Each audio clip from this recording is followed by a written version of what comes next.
Today our guest on Let's Talk Jonesboro is Adam Sartin. And Adam is a lifelong resident of Jonesboro and a guy who really has some good ideas and does things for his city.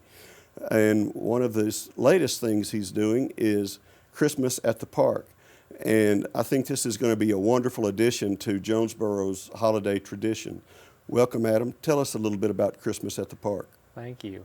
So Christmas at the Park at the core is a lighted drive-through experience for people. So it's a little over half a mile. It has what we call collections, so 37 collections, and a collection may have 3 or 4 pieces, or it may have, I think our largest is 24 pieces. So that's Toyland is 24 pieces. And so in total, I think we have about 399 was our last count. We may be a little bit off because we didn't put some of the snowflakes up because we didn't need them. We'd ordered 72 of those.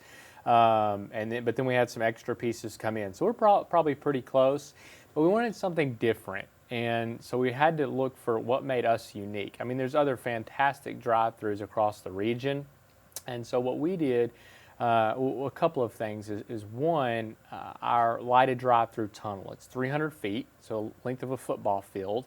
And from what we understand, it's the largest in the United States. And that kind of came about because if you remember when the mayor put in Miracle League there on South Caraway, he went around traveling, seeing them all, and he said, "What's the biggest one? Make ours 2 feet bigger." Do you remember that? Yes, absolutely. And so, I said, hey, what puts us on the map? It seems like Jonesboro, when we do things, we want to do them big. And we wanted to be a part of that. And so we did that with the tunnel. And the snowflake forest, we wanted to capitalize on the trees at Jomac and do that. So what made us different, though, from maybe some other drive-thrus? And we wanted to make the experience there not just hey, I've driven, it's 7 to 10 minutes or so, I listen to Christmas music. It's 92.7's flipping their station for us. Oh, so wonderful. their new station from the Jonesboro radio groups, so you're going to flip to that and listen to Christmas. It's going to be great, love it. I've gotten to hear some of the demos of it. But anyway, so you'll come through and listen, but when you get to the concession stand, it's a really unique experience. And so the Christmas music's playing, we have a talking snowman for you, we have 2 tents with heaters under them. The concession stand, Danny Capalis from the Parks Department has been fantastic to work with. All of the money from the concession stand supports City Stars, so our Little League program here in Jonesboro. So, and the food cost is extremely cheap. We're thrilled about that. And then after you enjoy all that time, we have props you can take pictures with. So we have one that's a fiberglass piece, and then other ones are lighted displays you can stand behind, get your picture in, and then you'll come into the pavilion. And so we'll have Santa pretty much, I think, every weekend, 2, maybe 3 times. And then we've got Hal and Scarlet, the mascots, will be there twice, maybe third. We're waiting to see if ASU gets in a bowl game or not. Right. They'll be in a bowl game. If they get in, we'll have to schedule around that. But we may have them one more night out at the park. So we have lots going on for people to enjoy. So that's Christmas at the Park. Christmas at the Park, that sounds like just a wonderful thing. And we've added so many things. Winter Wonderland has been around for a while, and that's a nice walking experience for families. And we've got the ice rink downtown, and that's It is. and so that's a wonderful thing donated to us. And I think this, though, is just one more really, really nice attraction, and it's going to be in Jomac Campbell Park. So you're saying you don't just drive through; you can park because there's a lot of parking spots out there. Absolutely. And you're going to have a lot of cool things going on for people to do. Absolutely. So as far as, what I described is in every night. So we're open 35 nights, do that every night. But then we have, I think, 6 or 7 what we're calling event nights, okay? And so 2 of those are put on by Christmas at the Park. And so one of those is the Community Christmas Caroling. So on the 22nd of December, we've worked with Jeannie Gillis and Catherine Rigney, and they've contacted churches and schools and said, hey, we need you to bring 5, 10 people. So we've got risers, they're already set up out there, the Christmas trees, the center of that, and they're facing the soccer fields there. And so what we're going to do is hopefully put up about 100 people on those risers. We have an entire song list. I think it's already on our website you can look at. I think it's 18 songs. and we want to invite the community out. You come in, you pay the admission, and parking's free. We'll park everybody. Everyone comes out to the soccer field. We're just going to hang out as a community and sing Christmas carols. Won't be but maybe 30, 45 minutes. Everybody can drink hot chocolate, and then we'll head on out. The second event we have is we wanted a fun, safe way to ring in the new year. And we thought, well, we're going to be open. Why not do it there? But then everybody loves fireworks, right? Yes. And it seems like you only get fireworks on the 4th of July and maybe at Christmas. And so we weren't aware of another fireworks show happening around that time. So we're bringing a fireworks show to Christmas at the park. So you pay your admission. And for parking there, because we have to pay for fireworks, I had no idea how expensive they were. They're about $1,000 a minute. And so we're charging $15 for that. But it's going to be a fantastic show. It's going to be at $15. So you're paying $1 a minute. I think it's a great deal. That is a great deal. We're excited. So that those are the fabulous. two events that we are bringing. And then we've partnered with the food bank on 12/12, I believe. We're going to ask them to come out. And then we're going to ask everybody to bring just some cans of food or peanut butter, non-perishables. We'll give you a free hot chocolate for just coming in and doing that. We appreciate that. And right before that, the week before 12/5, I'm quoting dates here, maybe 12/5 or 12/6. Let me look at my calendar. 12/6, we have a toy drive. So bring a toy, and we partner with CASA on that. So they're going to collect all the toys and then donate them to foster families. It's incredible all the details that Adam and I guess your team has thought of. I don't know what to think of more that you could do. What will the cost be do you charge by the carload? Is it per person? It's by the carload. Okay. I say that, and then let me tell you about a special partnership we have. This was a volleyball question because I was going to spike it. We'll go to that. So in general, and it is on our website. If you go to the website and then click the Buy Your Tickets, it's right there in the front. It kind of explains that, gives an example. Okay. So, but when you arrive, it is by the carload. We will have police there. But if you fit 10 people in a 9-passenger car, I'm not going to say anything. So that's between you and them. So it's $10 for a standard passenger vehicle. Limos and larger buses are $25. And so obviously they'll come in. Unfortunately, we have to pay Uncle Sam. We have to pay the ticketing software and the credit card processing. So on the website, I think it's $12.26. When you arrive at the gate, just to make things simple, we're just going to collect $10, and then we'll process all those fees on our end. And just to give you some context, I drove through one of these, which clearly is going to be smaller and not as cool, but in Huntsville, Alabama, which is a cool city, the charge is $25 a car, and that's 5 years ago. It's probably $125 by now. So $10 is a very fair price. You worked to get that low. We did, and so this actually was somewhat of a partnership idea between. So how the idea came about is we've done Christmas decor, I guess, since 2001. Okay, so we've done it for a long time, and we've done it on a pretty from just a standard house with a few shrubs and the fascia.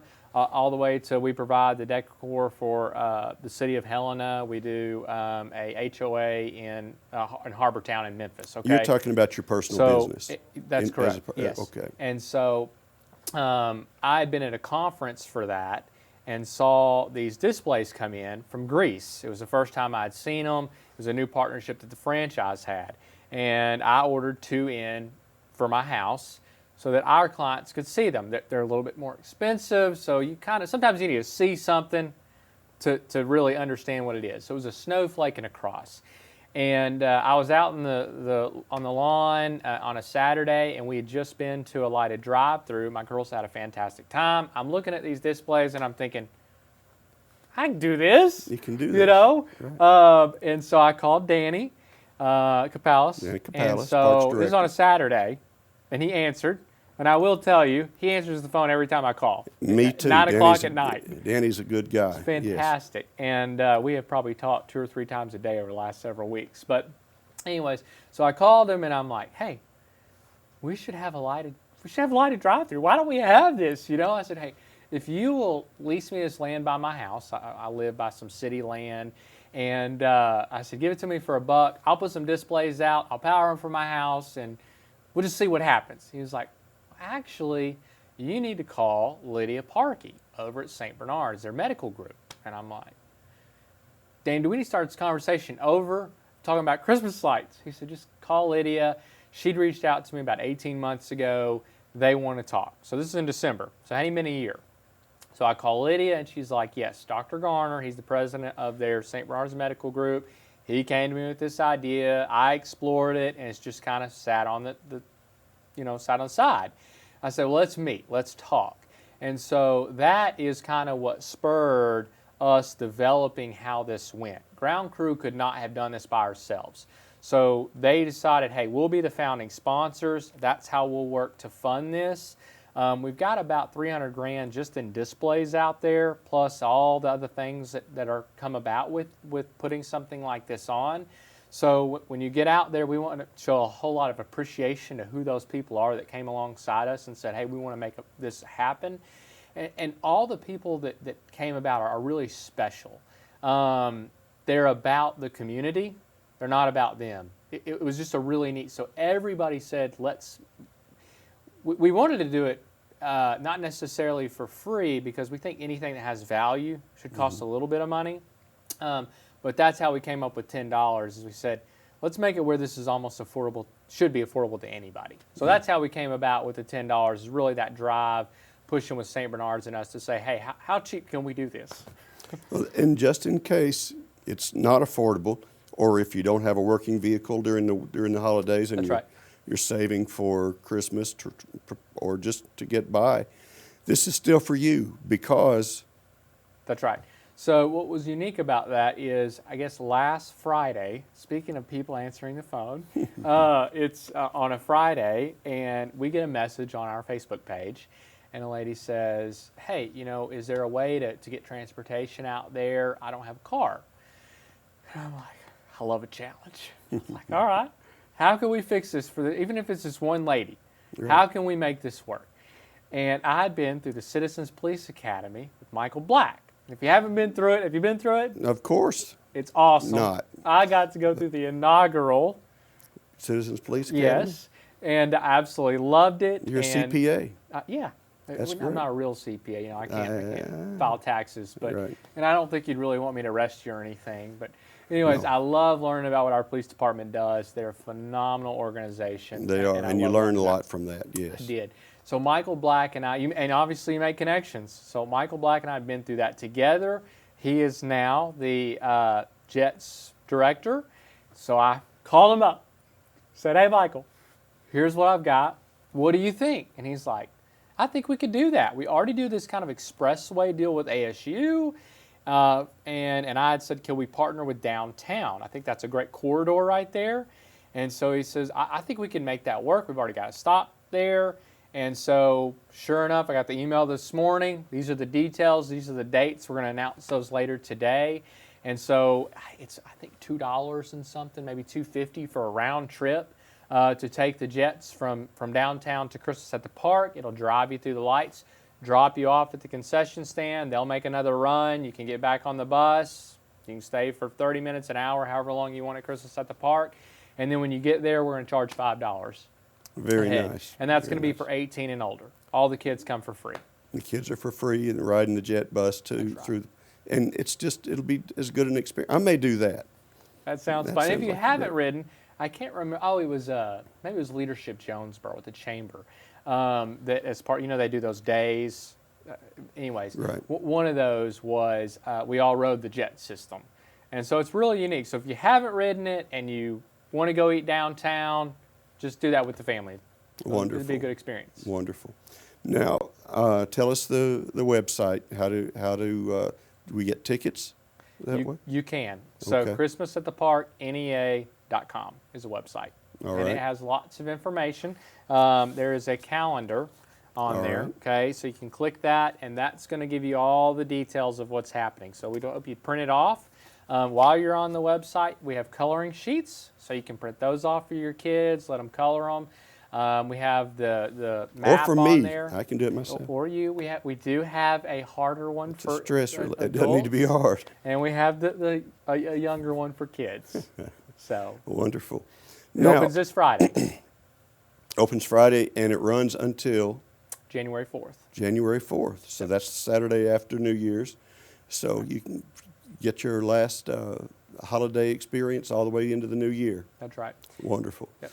Adam, Yeah. this is a fabulous thing, and I know it was a big undertaking. You know, you said you saw and thought you could do this, but you had to raise funds, you had to organize, you've had to really donate your whole life probably to this for the last couple of months or more. And as an employee of the city of Jonesboro, I want to thank you, and the mayor would love to thank you because he is just excited as can be about this.